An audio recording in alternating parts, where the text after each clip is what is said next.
우리의 열 번째 우리의 신앙의 고백은 마가복음 15장 21절로 25절까지입니다. 마이크 볼륨을 영체야 좀 더 올려. 마가복음입니다. 15장 21절로 25절의 말씀까지입니다. 글이 길지 않은 말씀이니까 우리 함께 합독하시면서 말씀을 이해하시도록 하겠습니다. 21절부터입니다. 시작. 마침 알렉산더와 루페의 아버지인 구레네 사람 시몬이 시골부터 와서 지나가는데 그들이 그를 억지로 같이 가게 하여 예수의 십자가를 지르고 예수를 끌고 골고다라는 곳 건너가면 해골의 곳에 이르러 몰락을 탄 포도주를 주었으나 예수께서 가지 아니하시니라. 십자가에 못 박고 그 옷을 나눌새 누가 어느 것을 가질까 하여 제비를 뽑더라. 때가 제3시가 되어 십자가에 못 박으니라. 아멘. 지난 주일 자정이 다 된 시간에 급한 전화가 왔습니다. 이 전화벨 소리가 울리는 순간 직감을 했습니다. 어머니께서 임박하셨다는 직감이었습니다. 그 시간에 올 전화는 중환자실에 의식 없이 누워 계신 어머님을 케어하고 있는 병원 말고는 올 전화가 없었기 때문입니다. 아무래도 몇 시간 넘기기 힘들 것 같습니다. 준비하시고 오시면 좋겠습니다라는 통화를 끝내고 제 사모님과 또 두 동생과 함께 분당 재생병원으로 향했습니다. 이 도착해서 의식은 없지만 또 면회가 가능하다며 두 번에 걸쳐서 며느리와 새 아들이 번갈아 들어갔다 나왔습니다. 이 커튼을 열고 어머니를 보는 순간 좀 무어라 말할 수 없는 슬픔이 몰려왔습니다. 어머니는 스스로 호흡을 할 수 없기에 인공호흡으로 가쁜 숨을 내쉬고 있었습니다.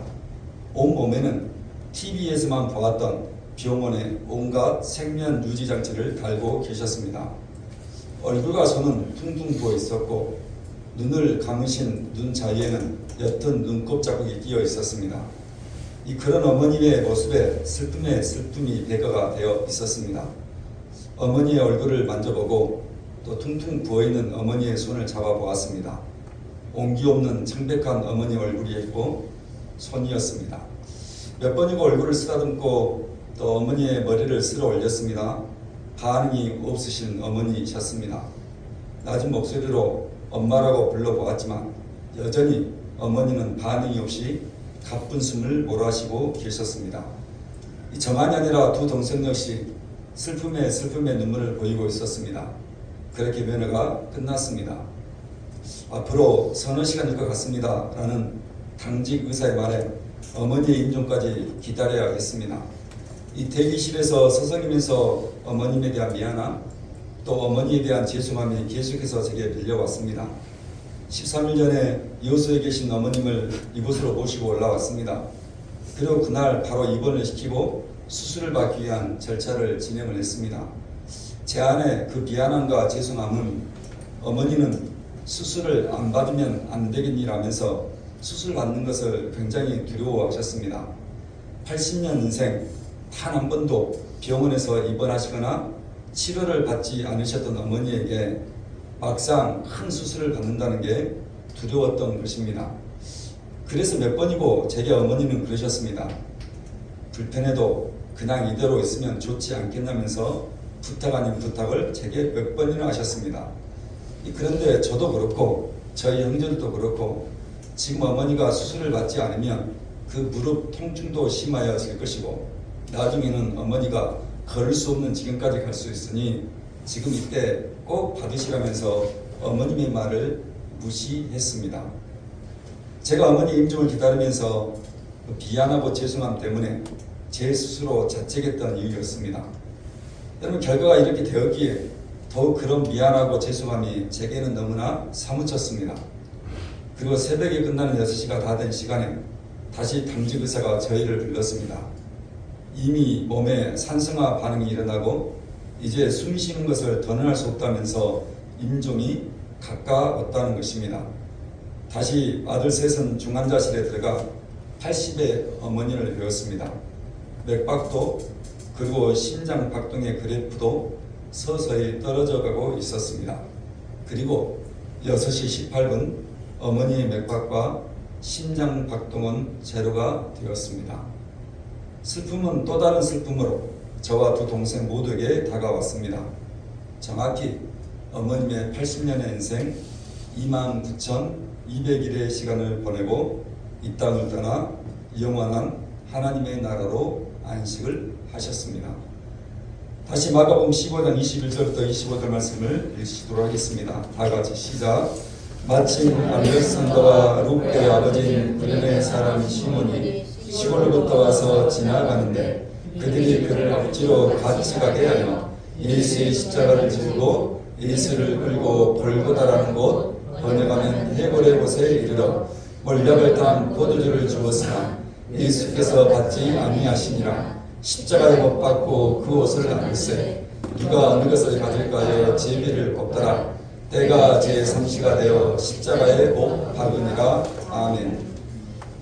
전능하사 천지를 만드신 하나님 아버지를 내가 믿사오니 그 외아들 우주 예수 그리스도를 믿사오니 이는 성령을 잉태하사 동정녀 마리아에게 나시고 본디오 빌라도에게 고난을 받으사 십자가에 못 박혀 죽으시고 우리가 고백하는 사도신경의 고백입니다. 자, 그리고 우리는 이 고백 속에 십자가에 못 박혀 죽으시고라는 고백을 살펴보려고 합니다. 여러분, 이 땅에는 많은 종교가 있습니다. 여러분, 그리고 그 많은 종교에는 그들만의 독특한 심볼, 마크가 있습니다. 여러분, 불교에서는 한자의 만자가 그들의 심볼입니다. 여러분, 만자의 한자는 수레바퀴처럼 돌고 도는 형상입니다. 그래서 불교는 상징하는 만자처럼 윤회설을 상징을 합니다. 내가 죽고 또 다른 생으로 태어난다는 이야기입니다. 그 불교와 함께 힌두교 역시 그 만자를 사용을 하지만 우리에게는 숫자 30과 비슷한 심볼을 그들이 사용합니다. 그 뜻은 오음이라고 불리는 심볼이고 마크인데 깨닫는 소리라는 뜻을 가진 심볼입니다. 여러분, 이슬람의 상징은 초승달과 별이 함께 그려진 심볼과 마크입니다. 여러분, 그 초승달은 어둠을 밝히는 빛의 시작이라는 의미에서 유일하신 신을 상징하는 것이고 오각형의 별은 이슬람 교도가 지켜야 할 그 5가지 계율을 상징하기 위하여 그 초승달과 별을 그들의 심볼과 마크로 사용하고 있습니다. 여러분, 이러한 심볼을 통해 우리의 종교가 어떤 종교인지 또 우리가 믿는 것이 무엇인지를 선명하게 나타내는 효과를 가지고 있다는 이야기입니다. 여러분, 그런데 오늘 우리가 믿는 기독교는 십자가입니다. 이 십자가의 표식과 상징은 형벌과 죽음을 상징하는 표식입니다. 여러분, 그것도 당시 십자가의 형벌은 극악한 살인자와 또 국가 반역자들에게만 주어진 특별한 형벌입니다. 그러기에 당시 로마 사람들에게는 결단코 십자가 형벌을 지어주지 않았습니다. 자, 그런데 기독교는 그렇게 형벌과 죽음과 반역을 상징하는 십자가를 심벌로 마크로 채택을 한 것입니다. 분명히 다른 상징물도 많았을 것입니다. 그 유명한 물고기의 문양도 있었을 것이고 아니면 우리 예수님의 부활을 상징하는 구름 같은 문양도 있었을 것이고 아니면 성경을 상징하는 책과 같은 상징물도 있었을 것입니다. 그런데 우리 기독교는 굳이 극악한 살인자와 반역자들과 험악한 사람들을 상징하는 죄인들에게 사용됐던 십자가를 우리가 믿는 기독교가 채택을 하고 심벌과 표식으로 삼았다는 것 아니겠습니까? 그러면 오늘 우리가 매주일 가장 먼저 고백하는 이 사도신경에 예수님께서 십자가에 못 박혀 죽으셨다는 것은 도대체 우리에게 어떤 의미하는 것입니다. 두 가지를 살펴보는데 오늘 우리는 그 첫 번째 내용만 살펴보려고 합니다. 십자가에 못 박혀 죽으셨다는 것은 오늘 저와 당신을 향한 하나님의 사랑 때문입니다. 여러분, 그 이야기가 여러분 가지고 있는 신약성경입니다. 391페이지입니다. 요한일서 4장입니다.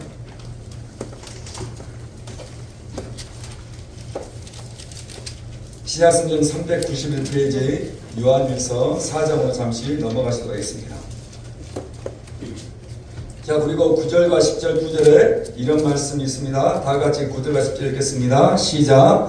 하나님의 사랑이 우리에게 이렇게 나타난 바 되었으니 하나님이 자기의 독생자를 세상에 보내심은 그로 말미암아 우리를 살리려 하심이라. 사랑은 여기 있으니 우리가 하나님을 사랑한 것이 아니요 하나님 우리를 사랑하사 우리 죄를 속하기 위하여 화목제물로 그 아들을 보내셨습니다. 아멘. 오늘 성경이 말하는 것이 무엇입니까? 하나님은 사랑이십니다. 그런데 그 사랑이신 하나님께서 자기의 독생자 예수님을 세상에 보내셨습니다.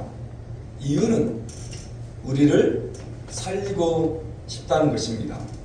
자, 그러면서 구체적인 사랑의 내용, 그냥 말로만 끝나지 않는 그 하나님의 사랑의 표현은 오늘 저와 여러분의 죄를 속하기 위하여 화목제물로 그 아들을 우리에게 내어주셨다는 것입니다.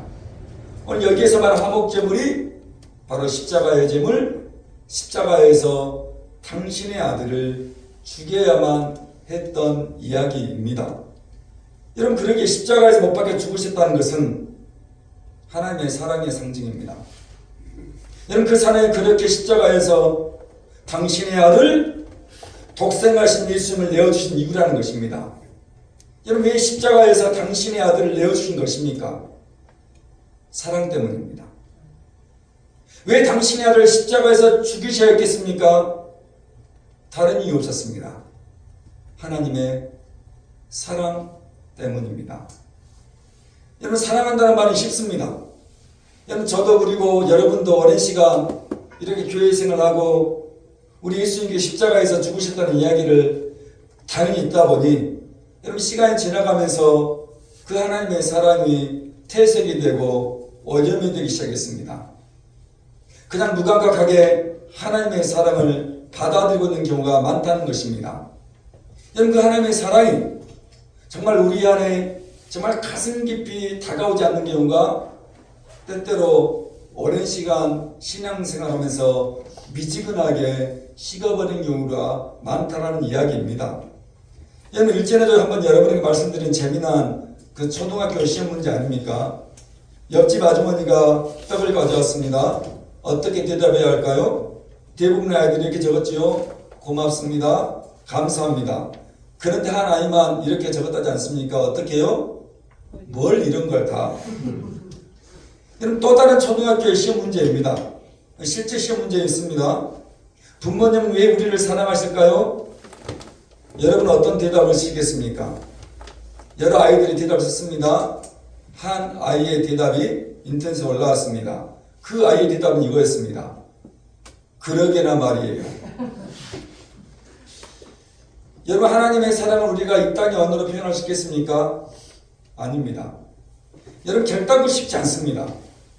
여러분, 머리로는 알겠는데 여러분, 막상 표현하려고 하면, 막상 말을 하려고 하면 대답을 못하겠습니다.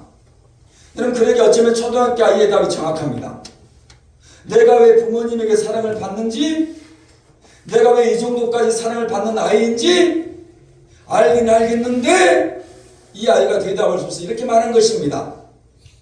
그러게나 말입니다. 여러분, 그렇게 말할 수 없다라는 것입니다.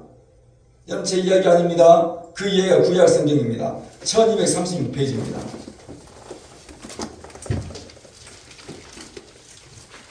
구약 성경 1236페이지 그 그러게나 말입니다. 얼마나 대단한 그 고백인지를 보겠습니다. 다니엘서 3장입니다. 16절부터 18절까지 바로 그 이야기를 이렇게 전해주고 있습니다. 16절부터 18절까지 다 읽겠습니다. 시작. 사드락과 메삭과 아벳느고가 왕에게 대답하여 이르되 느부갓네살이여, 우리가 이 일에 대하여 왕에게 대답할 필요가 없나이다. 왕이여, 우리가 섬기는 하나님이 계시다면 우리를 맹렬히 타는 풀무불 가운데에서 능히 왕의 손에서도 건져내시리이다. 그렇게 하지 아니하실지라도 왕이여, 우리가 왕의 신들을 섬기지 아니하고 왕이 세우신 금 신상에 절하지도 아니할 줄을 아옵소서. 아멘.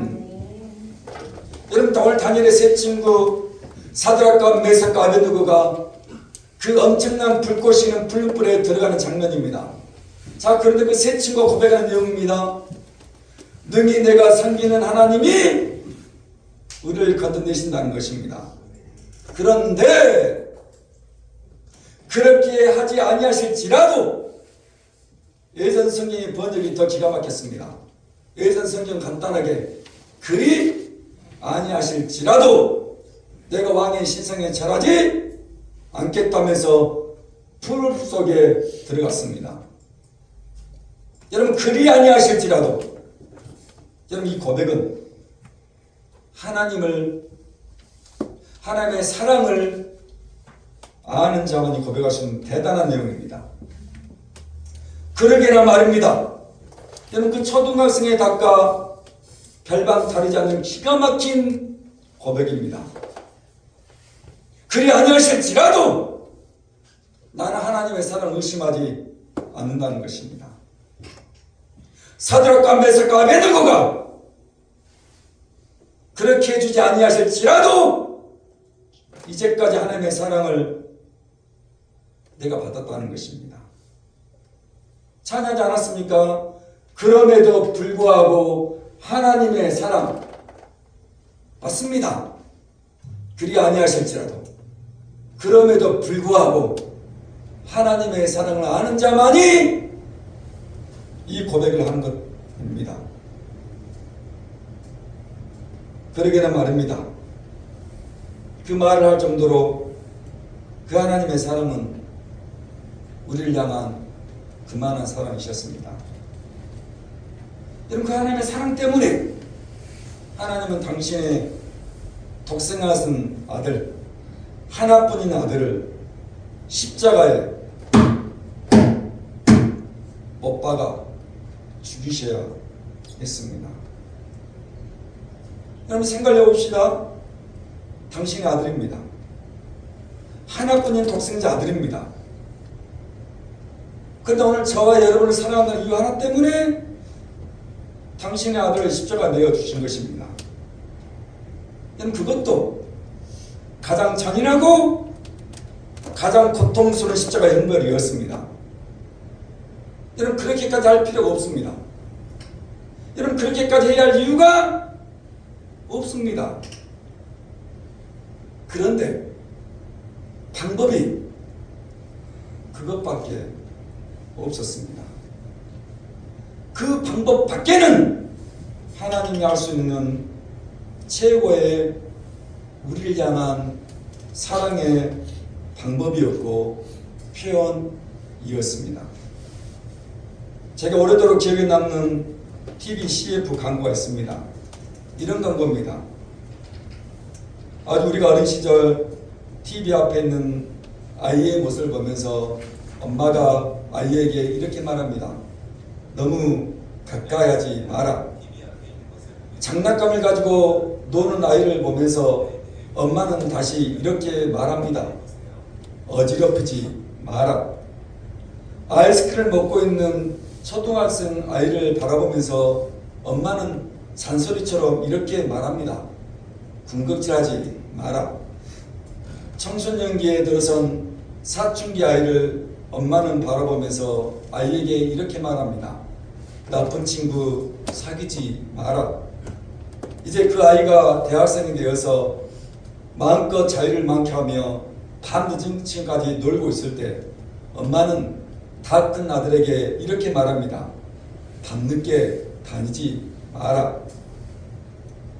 어느덧 아이가 대학을 졸업하고 직장생활을 하면서 늦은 시간 야근을 하며 회사 한경 구석에서 라면으로 끼니를 때우고 있는 그 장성한 아들에게 엄마는 이렇게 말합니다. 끼니 거르지 마라. 그리고 어느 장성한 아들이 손녀를 낳고 그 딸의 결혼식 날 울고 있는 아들을 엄마가 보면서 아들에게 엄마는 이렇게 말합니다. 울지 마라. 그리고 화면에는 어머니의 마지막 한마디가 큰 울림으로 울립니다. 내 걱정은 마라. 이거 하지 마라, 저거 하지 마라는 잔소리가 여러분 이렇게 시간이 지나서 돌이켜보면 당신의 잔소리가 여러분과 저를 여기 이 자리까지 키워왔습니다. 여러분, 그 잔소리가 어머니의 사랑에 묻어나 있는 잔소리라는 것을 우리가 이렇게 어른이 되어보니 조금 알 것 같습니다. 그러시면서 어머니 마지막은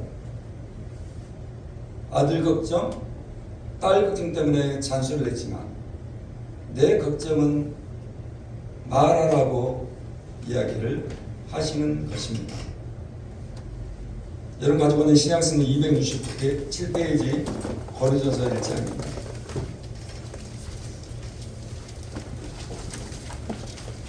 263페이지입니까? 고린도서 1장입니다.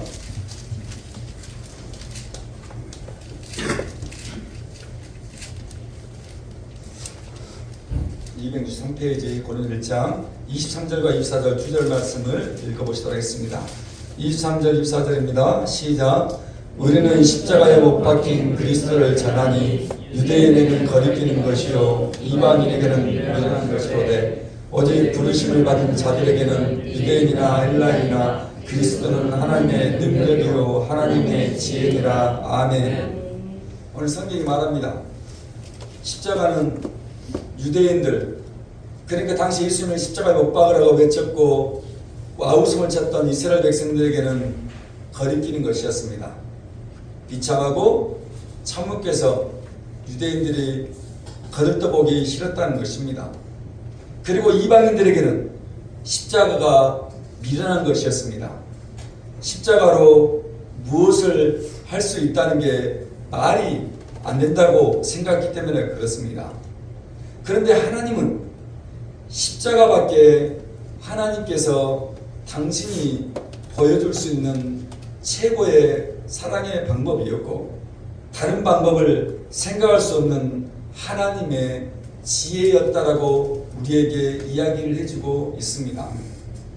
그러기에 오늘 부모님의 잔소리는 그때는 잔소리였고 혹 우리에게는 이 말씀처럼 거리없고 미련스러웠지만 그래서 듣기 싫은 소리였지만 이제 우리가 이렇게 어른이 되고 보니 그 잔소리 하나하나가 사랑이었음을 아는 것입니다. 그러시면서 내 걱정은 하지 말라는 어머니의 마지막 말씀이 어떤 마음인지 다시 우리가 어른의 자리에 있어 보니 우리 역시 잘 알고 있는 것입니다. 오늘 하나님 역시 그러셨다는 것입니다. 우리 부모님의 잔소리가 당신들이 우리에게 보여주신 사랑의 방법이었다면 하나님께서 우리에게 보여주신 사랑이 우리에게는 거리끼고 미련스럽게 보이는, 그래서 부모님의 잔소리 같은 십자가밖에는 다른 방법이 없었다라고 이야기를 해주고 있습니다. 그래서 우리가 사순절, 그러니까 고난주간이 다가오면 자주 듣는 찬양은 이런 찬양 아닙니까? 잊을 수 없네 하나님의 사랑, 날 살리려고 주신 생명, 내 십자가 지고 오르신 갈보리 언덕, 날 향한 사랑 때문에, 우리 때문에 생명 주셨고 우리 때문에 고통 당하셨네, 우리 때문에 갈보리 오르셨네, 무지한 우리 때문에. 아멘. 우리 때문이라는 것입니다.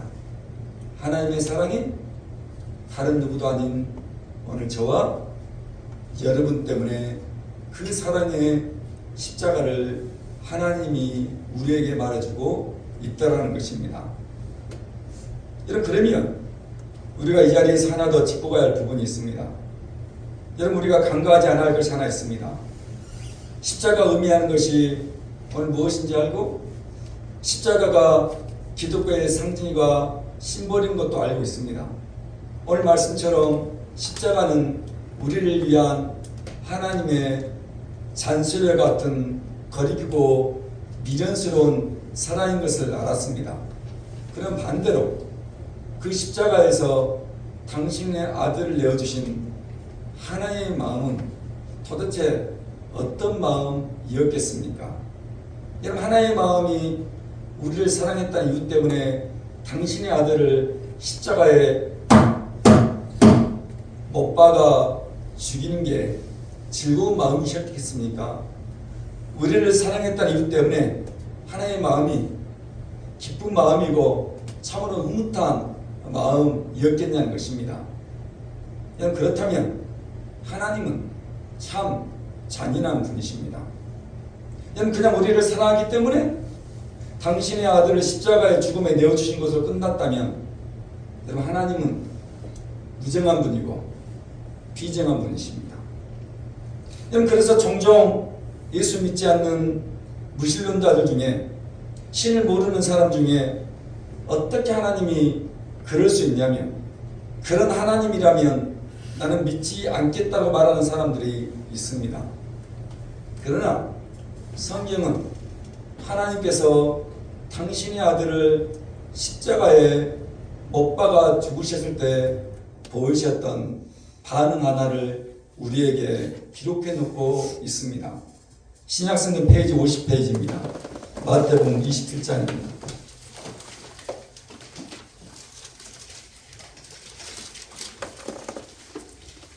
27장입니다. 자선 아멘. 45절과 46절 구절에 하나님의 사랑이 담겨있는 사인 하나를 여러분이 보십니다. 45절 46절 시작. 제6시로부터 온 땅에 어둠이 임하여 제9시까지 계속되더니 제9시쯤에 예수께서 크게 소리질러 이르시되 엘리 엘리 라마 사박다니 하시니 이는 곧 나의 하나님 나의 하나님 어찌하여 나를 버리셨나이까 하는 뜻이라.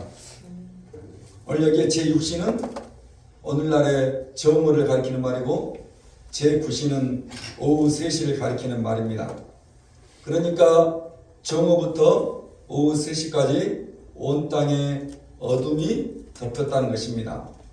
어둠이 3시간 동안 예수님을 십자가에 매달았던 골고다 갈보리에 임하였다는 것입니다. 무엇 때문에 갑자기 느닷없이 어둠이 3시간 동안 임했겠습니까?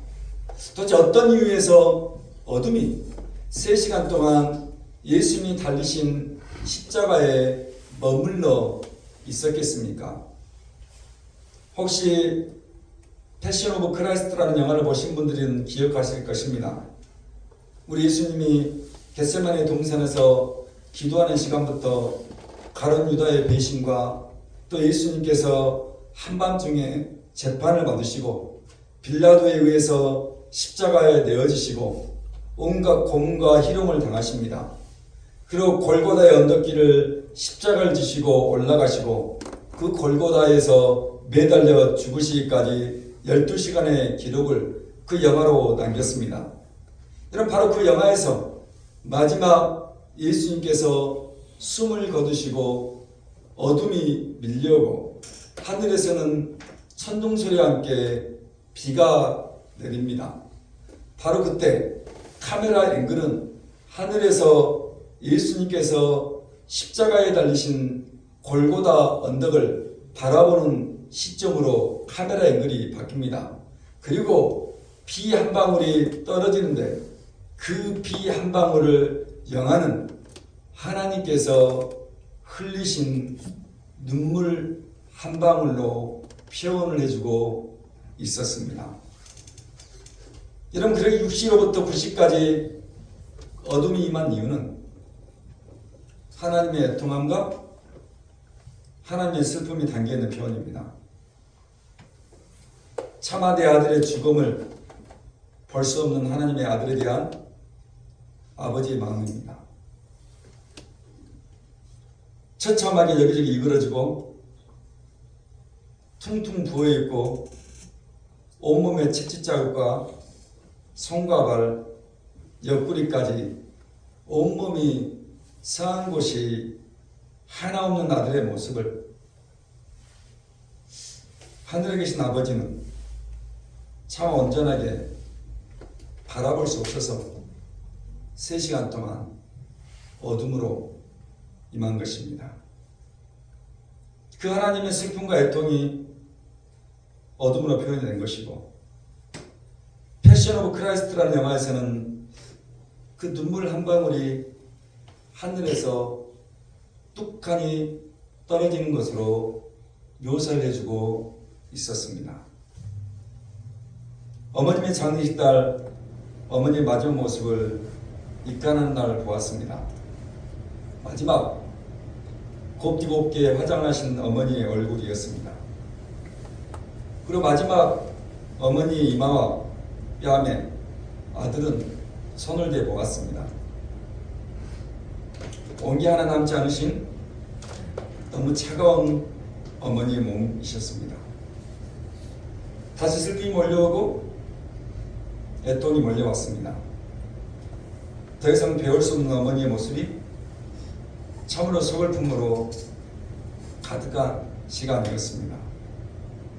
그렇게 이까지 다 끝나고 애통과 슬픔 가운데 잠기었는데 그 상조회사에서 나오신 팀장님께서 저와 저희 형님에게 그런 말씀을 하셨습니다.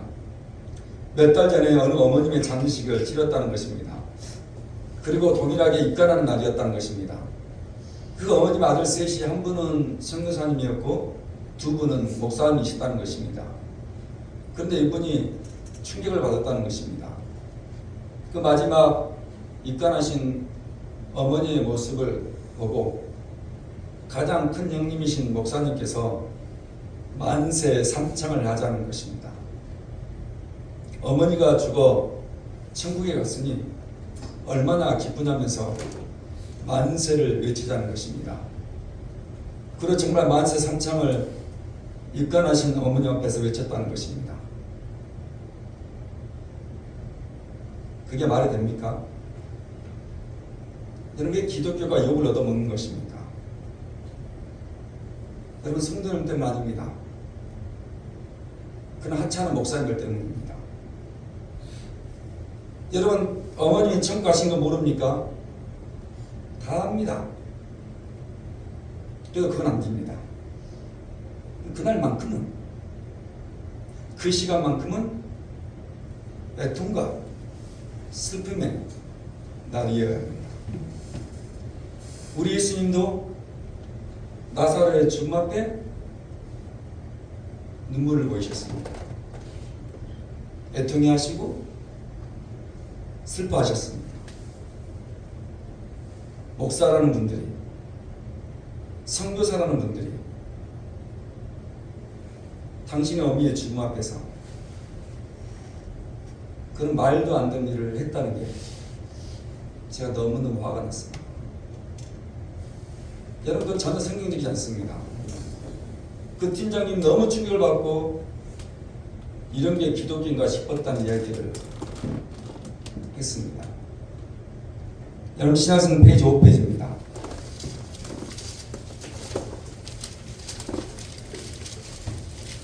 마태복음 5장입니다. 그거 4절입니다. 다 같이 읽겠습니다. 시작. 애통하는 자는 복이 있나니 그들이 유다를 받을 것이며. 아멘. 애통하라는 것입니다.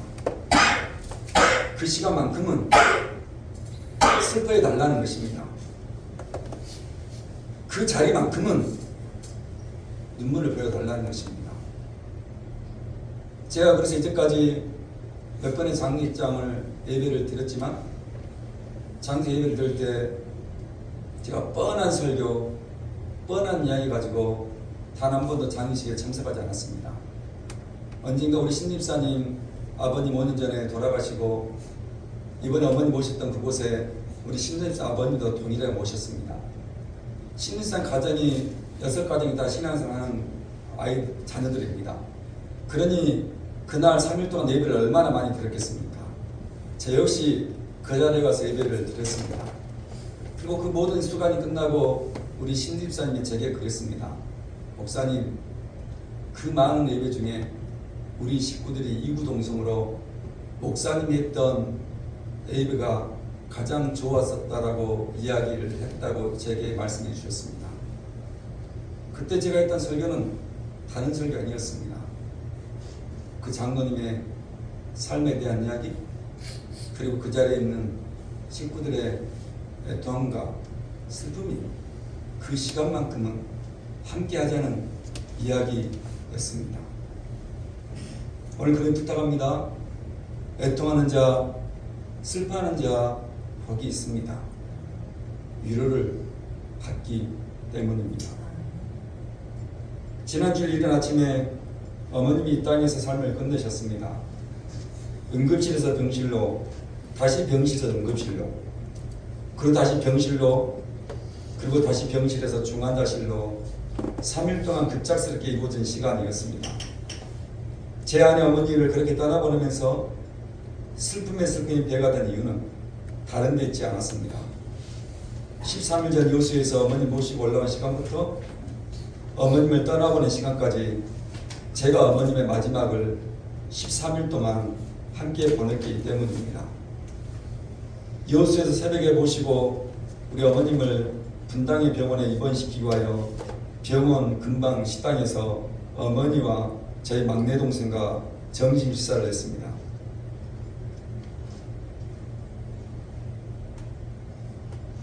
그게 마지막 어머님과의 식사였습니다. 그리고 일주일이 지나고 주일 오후에 수술을 잘 견디시고 잘 회복하시는지를 뵙기 위해 병원에 들려 면을 했습니다. 그날 어머니는 휠체어를 타고 나오시면서 저를 보시자마자 눈물을 흘리셨습니다. 어머니께서 정신이 온전할 때의 마지막 모습이었고 어머니의 마지막 눈물이었습니다. 그리고 지난주 급성폐렴 때문에 다른 병원 응급실로 전출을 시켜야 한다며 빨리 오라는 연락을 받고 정신없이 차를 몰았습니다. 응급실에 도착한 어머니의 상태가 많이 안 좋아 보였습니다. 계속해서 목 안에서 가래 끓는 소리가 끊이지 않았습니다. 응급실에서 어머니는 저와 8시간 가까이 함께 계셨습니다.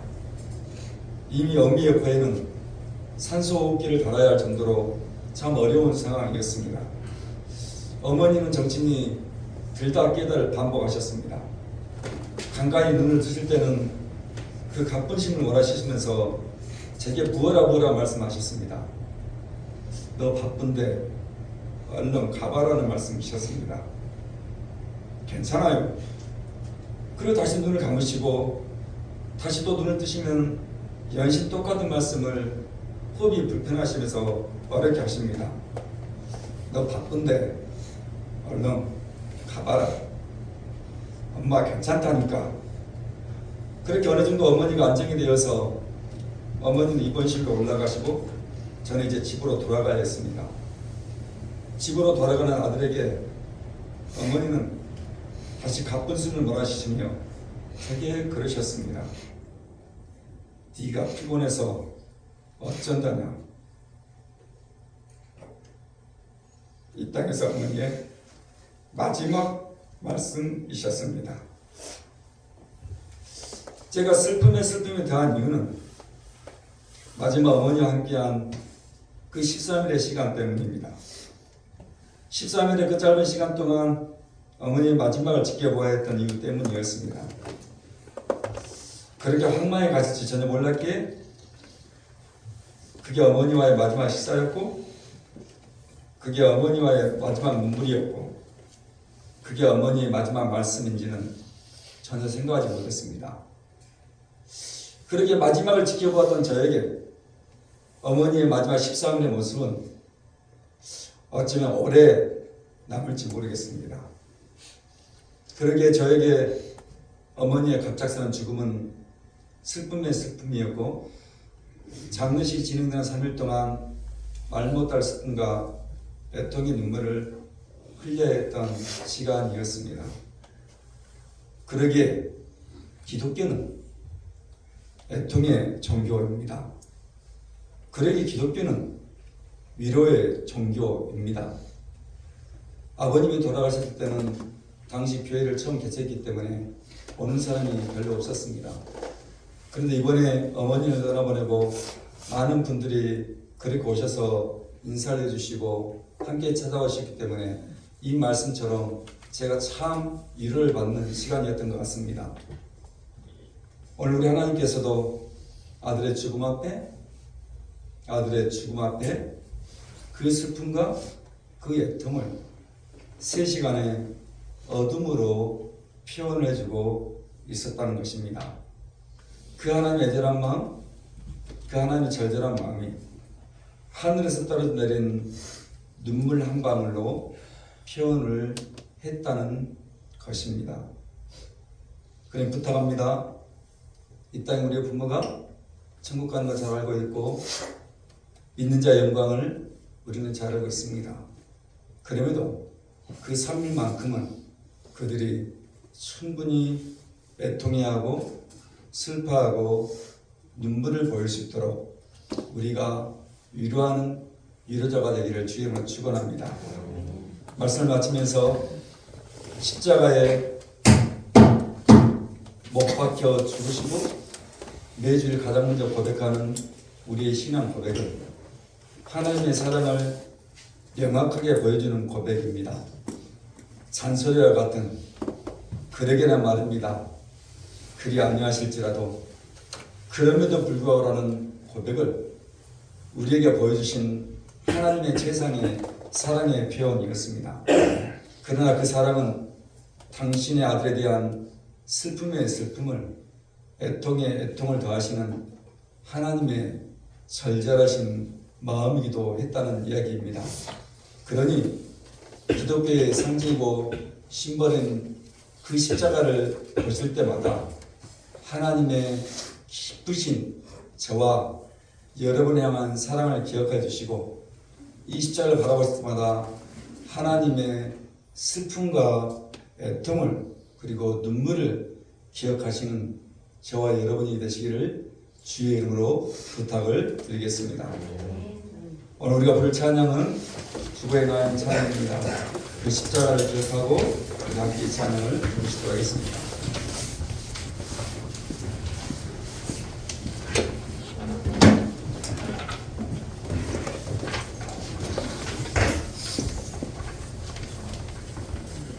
우리 때문에 생기셨고 우리 때문에 고통 당하셨고 우리 때문에 갈보리 오르셨습니다. 이유는 하나입니다.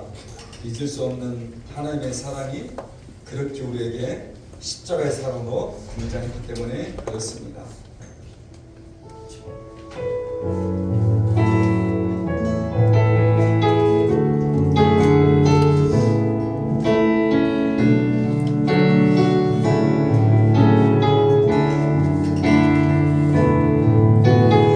모든 것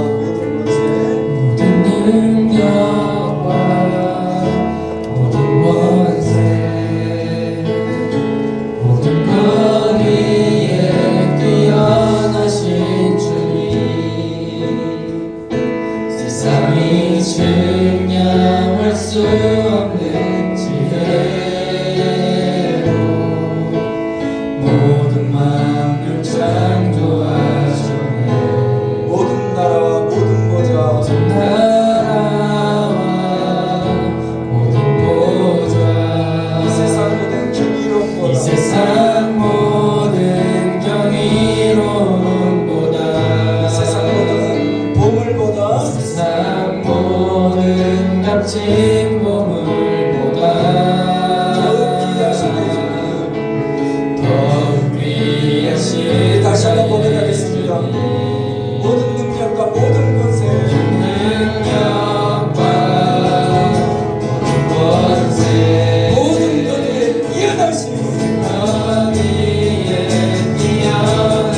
우리 때문에 생명을 주셨고 우리 때문에 전동당하셨습니다. 우리 때문에 생명 주셨고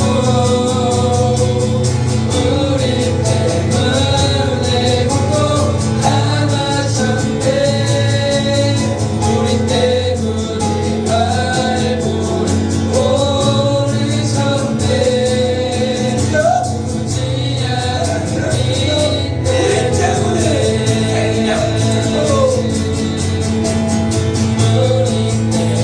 때문에 생명 주셨고 우리 때문에 복도 안하셨네. 우리 때문에 알고 오르셨네. 다같이 일어나 찬양합니다. 우리 때문에 내 사랑의 딸이 가나 때문에 그 못에 손과 슬픔으로 우리 때문에 때문에 생명 주셨고 우리 때문에요. 우리 때문에 복도 안하셨네. 우리 때문에 알고 오르셨네.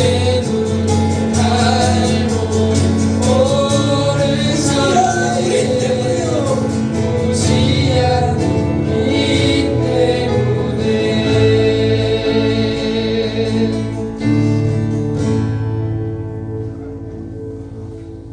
살아계신 아버지 하나님, 매주일마다 우리의 믿음의 고백, 신앙의 고백을 올려드릴 때 결단코 허투루 우리의 신앙을 고백하지 않게 하여 주시고 이 고백 하나하나가 우리의 삶에 적용되게 하시고 우리의 삶에 실현되게 하여 주시옵소서.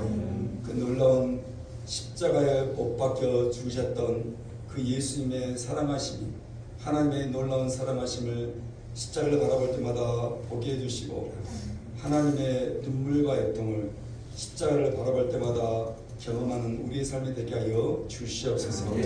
오늘도 주 앞에 나올 때 우리가 빈손을 보이지 아니하고 주저헌금으로 주의 손을 올려드렸습니다. 10개 중에 하나가 또한 구별이 되어서 10의 1조로 또 하나님께 감사해서 어머님의 장례를 은혜와 사랑 가운데 보내게 주시고 함께 위로해 주시고 모든 분들에게 함께 해주심을 감사를 드립니다. 힘든 한 주 보내며 인도하시고 붙드신 주님 감사합니다. 천국 소망 갖고 살아내게 해주시옵소서. 신집사님 오랜 시간 기도 응답에 감사드리며 저희 가정이 살아계신 아버지 하나님 은혜와 사랑 감사함을 드립니다. 늘 하나님께 나올 때 우리가 빈손을 보이지 말라 하셔서 하나님 앞에 우리의 선불지를 구분하고 구별해서 드렸습니다. 하나님께 성기심을 기억하여 주시고 이 길에 드는 손길을 이상의 축복을 내 주님께서 허락하여 주시옵소서. 성경의 약속대로 30배, 60배, 100배의 축복이 성경의 약속으로 끝나는 것이 아니라 이들의 삶에 우리의 삶의 응답으로 경험될 수 있도록 도와주시고 하늘의 신령한 법과 땅의 기름진 법으로 날마다 채우신 역사를 경험하고 간증하는 축복의 자리가 되게 하여 주시옵소서. 지금도 우리 위해 십자가를 못 박히신 성자 예수님의 은혜와 우리 때문에 당신의 아들을 내어주신 하나님의 만극하신 사랑하신가 그 놀라운 사랑을 깨달아 알게 하여 주신 성령 하나님의 충만하심의 역사가 십자가를 바라볼 때마다 우리를 향한 하나님의 사랑과 하나님의 애통과 슬픔의 눈물을 기억하는 모든 믿음의 식구와 우리의 가정과 일터와 우리의 자녀와 그 자녀들의 자녀까지와 조국 대한민국과 이 땅의 주의 비로 서신 교회와 성교사님들 위해 특별히 하나님의 임재와 축복의 길목인 송정동 가는 높은 것 끝자락에 서 있는 우리 나들목 교회 위에 또한 우리의 연로하신 부모님들 위해 이제로부터 영원까지 항상 함께 있기를 간절히 축원하옵나이다. 아멘. 지온의